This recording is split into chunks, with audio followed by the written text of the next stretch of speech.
each and every night in the heart of this pennant race and home games. We'll be blogging and tweeting and covering it all on social media at our WNST channels. Luke will be on the scene for that and on the back fields in Owings Mills, as well as the Ravens, the undefeated Baltimore Ravens, prepare for action in Jacksonville. I'm heading down on Saturday for the game. This guy headed down there once from Virginia, never left.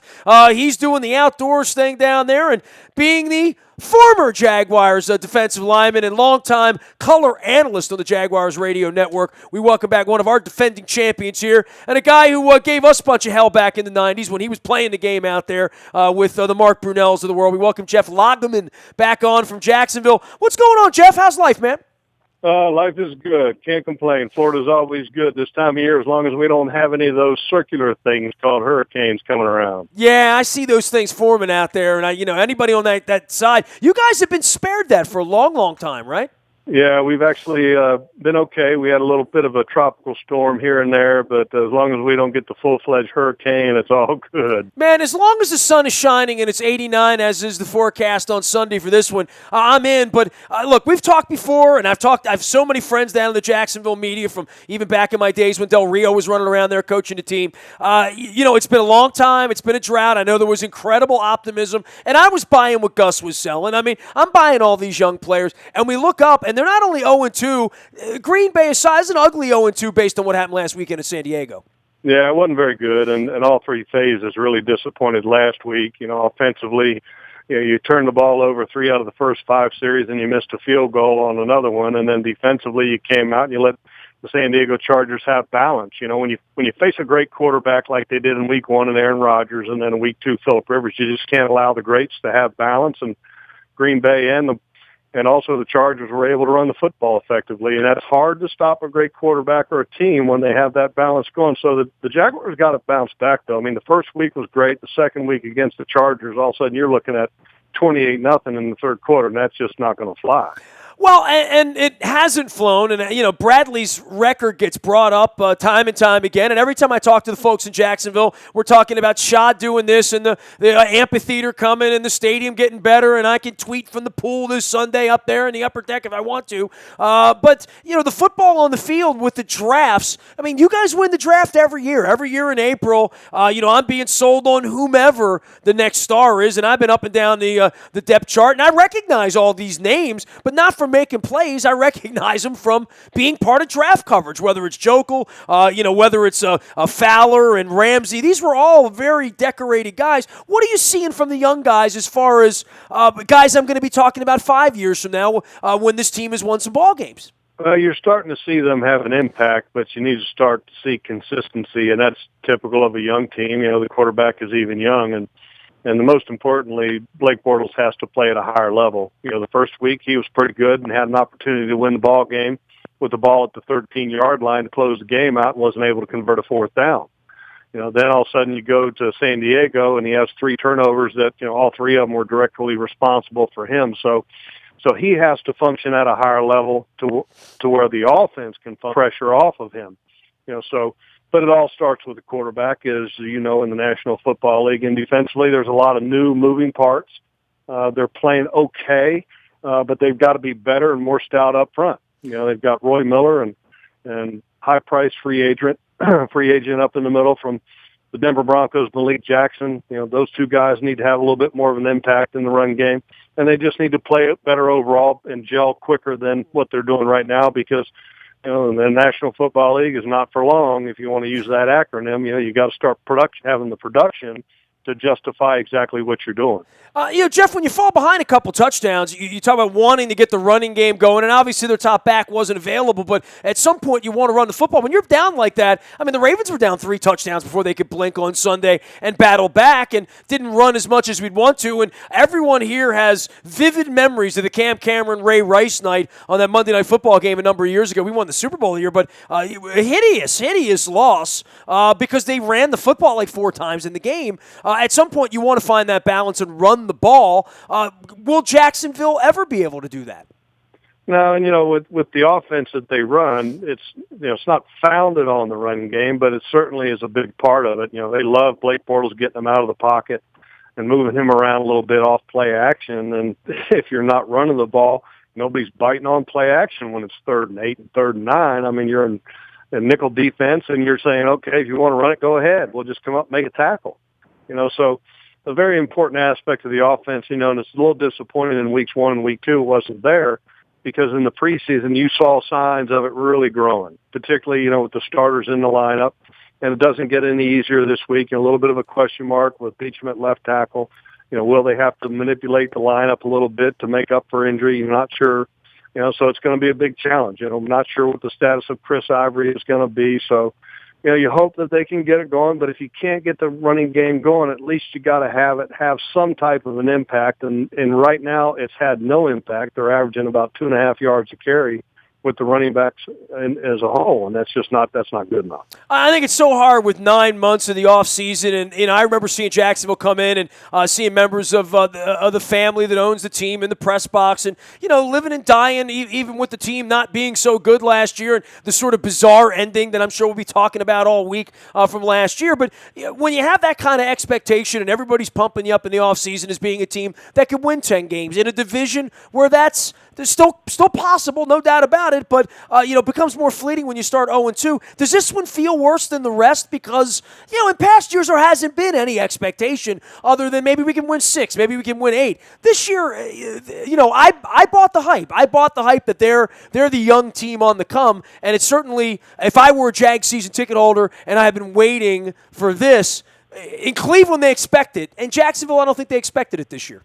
No, and to be honest with you, the first couple of years under Dave Caldwell and Gus Bradley, the roster was pretty bare, kind of like what the Cleveland Browns are going through right now. So the expectation shouldn't have been there. This year is a different animal altogether. I mean, they have some talent. They spent a lot of money in free agency, and Malik Jackson, Tashawn Gibson, Prince Amukamara, Kelvin Beacham at left tackle. I mean, so they spent money, and sooner or later you got to start seeing results. The hope and the possibilities of being good only last for so long. Sooner or later, it has to be on the field and shown on the field.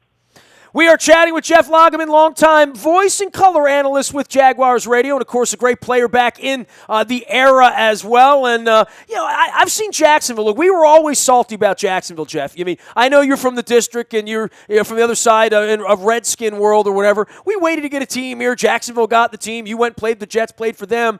But we always felt like we were being judged against Jacksonville and Carolina as a community 2 decades ago. And I've seen a lot of different places change. I can't wait to get up to Minnesota and see that new stadium up there. With Jacksonville, it's always been a little sleepier, from an NFL perspective because of the college football, and I know you're an outdoors, beaches there around. There's a lot of things going on in Jacksonville before the Jaguars landed there, but part of Shad Khan's vision in building that thing, what am I going to see that I didn't see 4 or 5 years ago? Because I keep hearing, aside from the pool, I've seen plenty of pictures of the pool, but I know that they're really trying to do something there, and I've heard it referred to as the San Diego of the East, and I'll buy into that when I see it, but I have a feeling this weekend it's going to be different from the other sort of sleepy Southern college football sort of look and feel, and especially when the teams were bad, there weren't a lot of people there. I feel like I'm coming into a different era of Jaguars, at least what they're trying to do there with technology in their stadium. Well, I think the stadium upgrades have been just unbelievable. The ownership with Shad Khan has been fantastic, kicking his own money in to make the stadium upgrades happen along with the city's money going into it as well. The stadium is simply unbelievable considering the age. They've made a lot of improvements in different areas over the last couple of years. They upgraded the club seats, the pools were added in the north end zone, the south end zone added a new tunnel. They put a lot of premium seating all throughout the stadium. I mean, so, the upgrades of the stadium and the fan experience is second to none. In fact, I think among follow-up on the field because, no matter how great the experience can be away from football, sooner or later the experience with football has to be at the core of what you're doing. And right now that hasn't happened. In year 4, we're expecting to see that. It's only 2 games in. They haven't won a game yet, but hopefully they'll be able to kind of defy some of the odds because, when they talk about percentage of teams making the playoffs at 0-2 at only 12%, some people look at it and say, well, they've got no hope. Well, a lot of the Jaguar fans, which is a strong fan base considering the size of this market, still believe that, look, 12% means there's a chance. So to use the line from Dumb and Dumber, you got to say, so you're telling me there's a chance. Well, of course there's a chance, and I guess a lot of this would be about those wide receivers catching footballs, right? I mean, that's what this thing's designed to do, and when you don't target Hearns and you don't try to throw him the football, he's not going to make special plays. I know coming into this game, and I know John Harbaugh is going to outline it all week, real concern about the passing game there because they do present, on paper, matchup problems for a lot of secondaries. Yeah, they got talented wide receivers. Robinson, I think, is a borderline elite receiver in the National Football League, but they haven't been able to get him involved early in the first two games. Hearns is a sleepy, sneaky type of wide receiver. I think he doesn't garner a lot of respect from corners in the league. And then after they play against him, they're like, oh, he's pretty good. So it's good to have that type of player. They've got another complement in Marquise Lee, who's a pretty good player that's got some great speed, starting to have an impact. He's been injured the first couple of years, same draft class as Allen Robinson. So, I mean, they've got weapons, and there's no doubt that they have potential to make big plays. But they just have to start doing it early. One of the big problems that they've kind of had in the past offensively with this young roster is that they've been very slow starting, and they played from behind, and that's where a lot of the passing yards and the numbers come from in the passing game. But they need to start to establish things a little bit earlier in the ball game, and when they start to do that, they're going to start finding the success on the scoreboard. Malik Jackson and all the money, everybody I talked to this week always mentions how much money, right? And, that little out of the ordinary for Jacksonville to be buying free agents and bringing them in. But this is the league, and they've certainly had enough money there to be able to go do that. And that was part of the grand plan, was to buy a couple of pretty good football players to go along with these young, talented players that they've gotten on defense. Not getting the money's worth yet? We haven't seen it yet, but it's kind of hard to look at free agent players that you acquire and say, is he worth the money? Because in reality, I think at the end of the day, I don't think you ever say that they're worth the money, because that's what you do in free agency is you overpay. But you just want to have the player that they saw in the Denver Broncos season last year with a Super Bowl run. And right now he's playing a different position somewhat than what he did in Denver. And that in Denver, he was a defensive end in the 3-4. Now he's playing a 3 technique. So there is going to be a little bit of an adjustment period. And he's shown flashes of just being a powerful pass rusher and dominant in the run game. And you want to see more, you want to see more. But personally, I'm happy with the addition of Malik Jackson. I think he's been pretty good, but I think there's another level that he can show, and I think we'll see that in time, the more comfortable that he gets in the scheme. Well, for a guy like you that, played along that line, and when you see a guy like that and see the film and you understand the challenges that the Jaguars have had over the last decade, I would think a guy like you says, yeah, we need more good football players here. He's a good football player. That's a nice piece in the offseason to get it. One of the reasons you'd be excited about the Jaguars winning 10 games this year, right? Yeah, he's one of the reasons why, but also some of the growth from within. Telvin Smith is a fantastic linebacker. He's probably the fastest linebacker in the National Football League. He's a draft pick of Dave Caldwell, and he probably runs legitimate 4.4. Now, he's only 215 pounds, but he doesn't play like it. There's other reasons for optimism. Jalen Ramsey, the first pick the Jaguars had in the draft this year, has been just, way above expectations. We thought that he was an elite talent. He's shown that so far. So Tashawn Gibson was added in free agency, who is a center fielder for the Cleveland Browns, but I think he was a little miscast under Mike Pettin when he was the head coach there, and he's more comfortable playing that true free role. Miles Jack hasn't even seen the field yet. He can't supplant Paul Posluszny in the middle linebacking spot, which I think is a testament to Paul Posluszny's ability, and he's still a high-level player. So, there's a lot of talent on this defensive side of the ball. The production just needs to follow. And then there's the division, which, clearly the Colts have struggled, right? And you guys are not used to that. You're used to that powerhouse. Titans have a great young quarterback in Mariota. Time will tell there. But the Texans as well, picking up Osweiler, they look like this is a year that they're pretty serious about things. Yeah, I think the division, and not to criticize other teams, but I think that there's a lot of weaknesses in every team in the division, including the Jaguars. The Texans, questions, is Brock Osweiler a quarterback that can lead a team to the playoffs? With the Indianapolis Colts, there's never been a debate about Andrew Luck, but he is coming back from injury, and there's questions about their roster as a whole once you get past Andrew Luck. The Tennessee Titans, Mariota's still a young quarterback, and defensively they're lacking. So, even though the Jaguars are 0-2, even though the Colts are 0-2, and the Titans and the Texans are, 1-2 in the division, I still feel like this division has a long ways to go before this thing gets settled.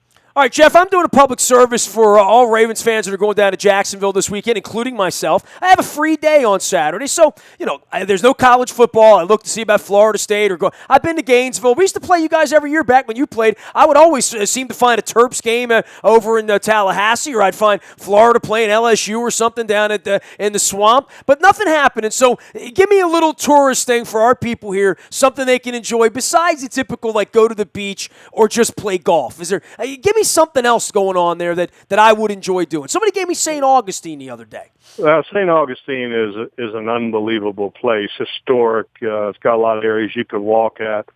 The beaches of Jacksonville and St. Augustine are just unbelievable. The nightlife and the food in Jacksonville Beach, Neptune Beach, Atlantic Beach, which basically if you go to Jacksonville Beach, you don't ever know that you went from Neptune Beach to Atlantic Beach, you know what I mean? So, all those places have, tremendous opportunities for daytime entertainment and nightlife as well. All right, well, I'm going to take advantage of the day and the night, probably watch a little college football while I'm down there. But, I'm not a golfer, man, but I am a beacher, so I'm looking forward to seeing the pool. I'm going to get there early. This is one of those weeks. Sometimes I go to the press box early or whatever. I'm going to walk around because I want to feel some vibe happening there and some change. You've been going to games there for 20 years. Is it a lot different? I mean, I'm going to get there early and feel like they've built something, huh? Yeah, I think so. And if this team were 1-1 or 2-0 at this point, I think the atmosphere would be unbelievable. But there's at 0-2, much like with any other team in the National Football League, but maybe more so here because this team hasn't been able to have a winning record since 2007. The atmosphere may not be exactly what you want it to be, but if this team starts to put it together, this atmosphere, because I've been here when this has been a winning market, it's just simply tremendous. Yeah, we had some battles down there. I said to somebody, every time I see McCrary or see Baselli, I mention each other's name, and they both cringe. Oh, yeah, that was a great battle between those two now. Oh, man, that was the classics. Great having you on as always, Jeff. We'll see you down there in Jacksonville on Sunday. Keep the sunshine coming for us. Let's go play some football. All right, thanks for having me. Appreciate you. Jeff Lageman, longtime Jacksonville Jaguar and the color voice of the Jaguars radio network, joining us here on WNST. You can email me anytime, nasty@WNST.net. I'm on Twitter, Facebook, LinkedIn, Snapchat, Instagram, anywhere the internet goes, including Jacksonville and even parts of South Georgia, quite frankly. We also bring you the morning newspaper, 7 a.m. and it's your email inbox. That is brought to you by Planet Fitness and PlanetFitness.com. And last but never least, the breaking news always happens first on your WNST tech service. That is powered up by Coons Ford of Security Boulevard. We are WNST.net, AM 1570, and WNST Towson, Baltimore, and we never stop talking Baltimore sports.